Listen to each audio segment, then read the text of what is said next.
तीक्ष्ण हत्याराने वार करून येरवड्यातील सराईत गुन्हेगारांच्या टोळीने निर्घृण खून केला होता।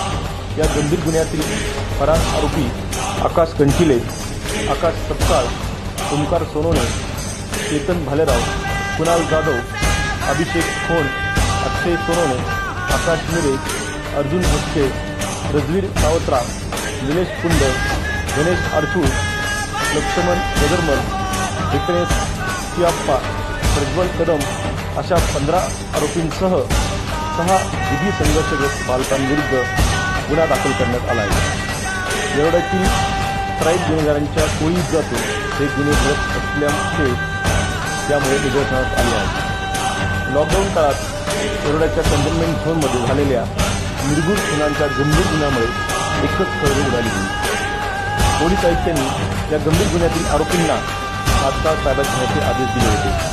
येरवडा पोलिसांनी केलेल्या कौशल्यपूर्ण तपासात गुन्ह्यातील सर्व आरोपींना जेरबंद करण्यात यश आले। या गंभीर गुन्ह्याचा तपास वरिष्ठ पोलीस अधिकाऱ्यांच्या मार्गदर्शनाखाली